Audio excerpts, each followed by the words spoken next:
रामचंद्र भगवान की, भरत जी महाराज की, लक्ष्मण जी महाराज की, शत्रुघ्न जी महाराज की।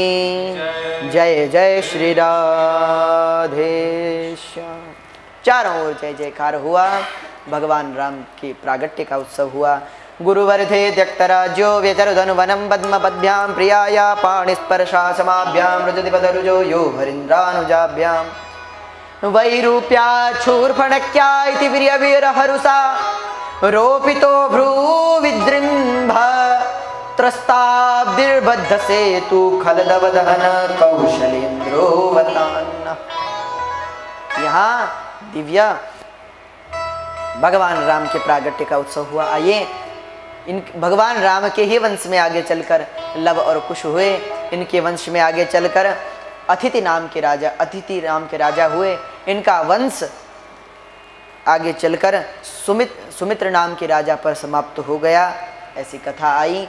इसके पश्चात आइए चंद्रवंश में प्रवेश करें तो सर्वप्रथम हुए भगवान नारायण, नारायण के हुए ब्रह्मा, ब्रह्मा के अत्रि, अत्रि के चंद्रमा, चंद्रमा के बुद्ध, बुद्ध के पुरुरवा जिनका नाम एलबी था। पुरुरवा का विवाह हुआ उर्वशी से और इनके 6 पुत्र हुए।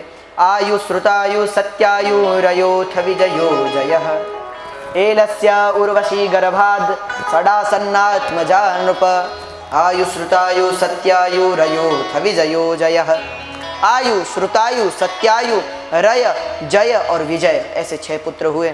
इनके ही आगे वंश में आगे चलकर भीम नाम के राजा हुए। उनके पुत्र कंचन हुए।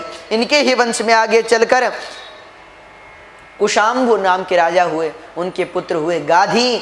गाधी की सत्यवती नाम की कन्या का विवाह ऋचिक ऋषि से हुआ और ऋचिक ऋषि से विवाह होने के बाद इनकी बड़ी सुंदर कथा है कि एक दिन ऋचिक ऋषि से इनकी जो सास थी और पत्नी थी दोनों ने कहा कि कुछ ऐसा उपाय बताइए जिससे हमें संतान हो, पुत्र हो। तो उन्होंने 2 पोटलियों में 2 पोटलियां अभिमंत्रित कर दी और एक अपनी पत्नी को समझा दिया कि ये तुम रखना और ये अपनी माता को दे देना। ये कहकर वो स्नान के लिए चले गए। इतने में इनकी माता जी आ गई, सास जी आ गई, इनकी पत्नी की माँ। तो उन्होंने कहा माँ ये आपके लिए है और ये मेरे लिए है। तो इतना सुनते ही उनकी माँ ने कहा अच्छा अपनी पत्नी के लिए तो अच्छा बनाया होगा, जो पुत्र अच्छा हो ऐसी अभिमंत्रित की होगी और हमारे लिए थोड़ा कम होगी। तो उनकी ऋचिक ऋषि की जो पत्नी है उन्होंने कहा नहीं नहीं माँ ऐसा नहीं है, आपको ऐसा लगता है तो लो मेरी पोटली आप रख लो, अपनी मुझे दे दो। दोनों ने बदल लिया और उसमें जो अभिमंत्रित कर रखा हुआ था उसे दोनों ने पान कर लिया, खा गए, भोजन में पा गए। बाद में ऋषि आए, ऋषि को सारी घटना पता चली तो बड़ा दुख हुआ। अरे अपनी पत्नी को डांटते हुए कहा तुम्हारी माता क्षत्रिय है, तुम्हारे पिता जो हैं वो क्षत्रिय हैं और हम ब्राह्मण हैं, इसलिए तुम्हारी माता के लिए ऐसी पोटली अभिमंत्रित की है जिससे उनका पुत्र क्षत्रिय गुणों से संपन्न हो और वो पोटली तुमने खा ली, इसलिए अब तुम्हें क्षत्रिय पुत्र होगा और उसे ब्राह्मण के समान गुण वाला पुत्र होगा। इसलिए गाधी ये दामाद थे ऋचिक ऋषि के पुत्र हुए जमदग्नि, जिनमें कुछ क्षत्रिय का स्वभाव था। ऋषि ने कहा तुम्हारा पुत्र भले ही कुछ ब्राह्मणत्व वाला हो पर इसका जो पुत्र होगा वो पूर्ण क्षत्रिय होगा। और इनकी जो सास थी उनको विश्वामित्र जी हुए, जिनका नाम विश्वरथ नाम के राजा थे। विश्वामित्र का पहला नाम विश्वरथ था, महात्मा होने के बाद उनका नाम विश्वामित्र पड़ा। तो विश्वरथ नाम के राजा थे।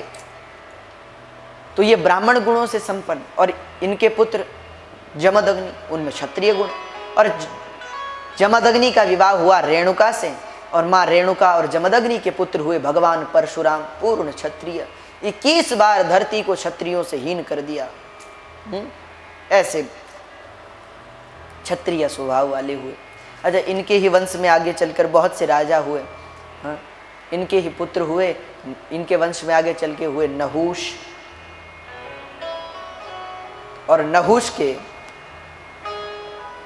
पुत्र हुए यतिर्ययाति संयाति रायति वियति कृति सडिमे नहुसस्यासन इनके 6 पुत्र हुए नहुष के, यति, ययाति, संयाति, रायति, व्यति, कृति, ऐसे 6 पुत्र हुए। इनमें से ययाति जी का वंश वर्णन करते हुए कहते हैं कि ययाति महाराज का विवाह शुक्राचार्य की कन्या और उस समय के असुर राज की कन्या, उनसे विवाह हुआ, उनकी कन्या से विवाह हुआ।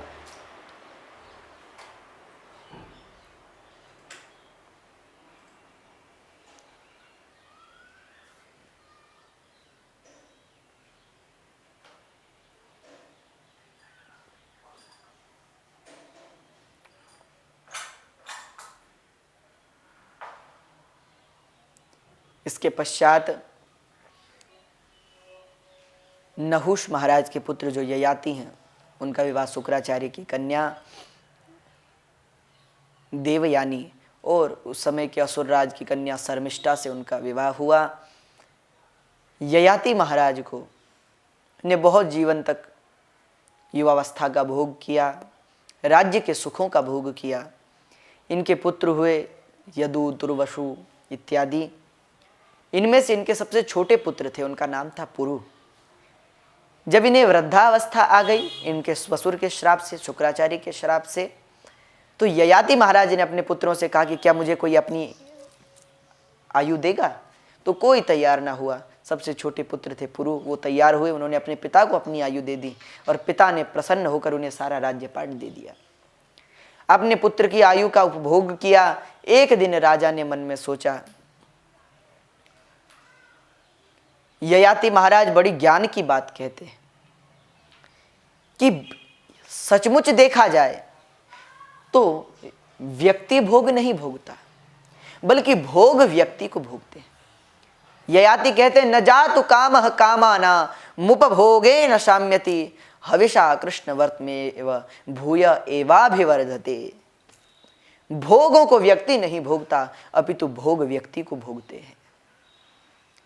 और ये भोग तो उस यज्ञ कुंड की अग्नि के समान है, जिसमें जितना घी डाला जाए वो उतने प्रज्वलित हो जाते हैं। वैसे ही भोगों को जितना भोगोगे वो घटने की जगह बढ़ते रहेंगे, वो समाप्त नहीं होंगे। तो इसके बाद यहाँ राज्य आगे बढ़ा। इस वंश में दुष्यंत, भरत जैसे बड़े बड़े राजा हुए। इसी वंश में आगे चलकर आहुक नाम के राजा हुए। उनके पुत्र श्री उग्रसेन महाराज और देवक 2 पुत्र हुए।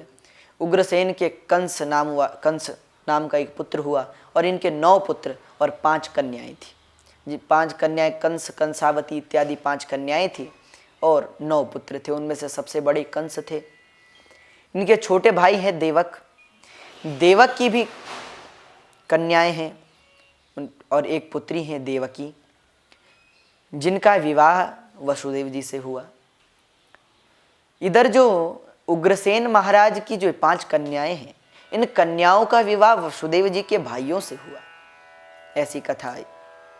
तो पहले तो शुकाचार्य जल्द में ही कथा सुना रहे थे कि देवकी का विवाह वसुदेव से हुआ।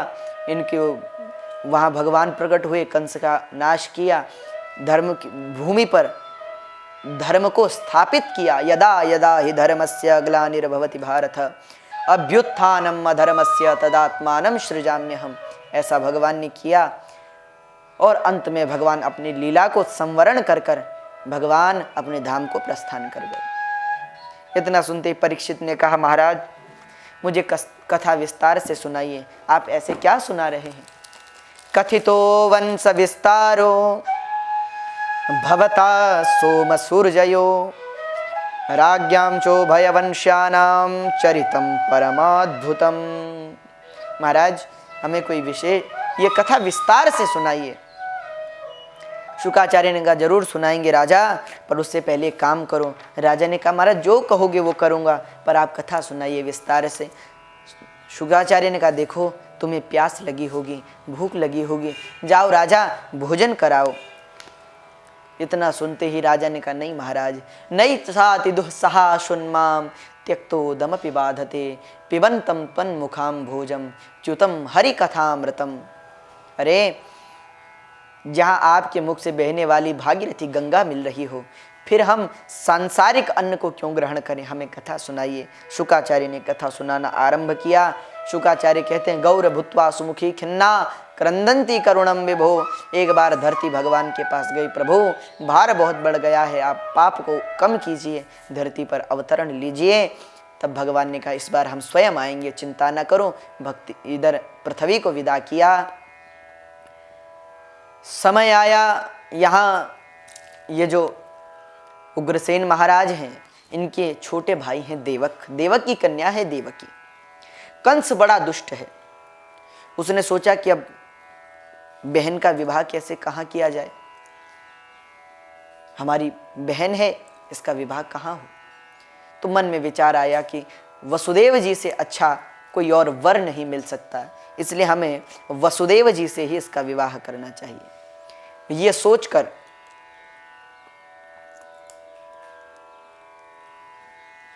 सोचकर उग्रसेन जी की इच्छा से कंस ने देवकी का विवाह वसुदेव जी से तय कर दिया। बड़ी धूमधाम से विवाह होने लगा, कन्या को विदा किया गया।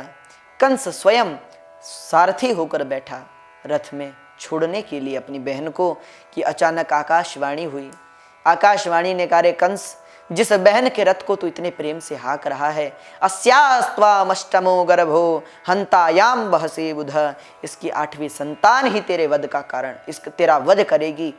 इतना सुनते ही कंस भयभीत तो हो गया, तलवार निकाल ली, जब बहन ही नहीं बचेगी तो पुत्र कहां से होगा, ये विचार किया, मारने को उद्यत हुआ।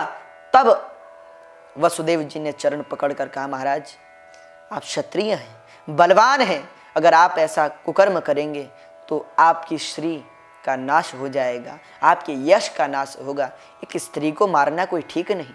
अरे आपसे तो पूतना भी युद्ध करने आई थी, पर आपने उसे स्त्री समझकर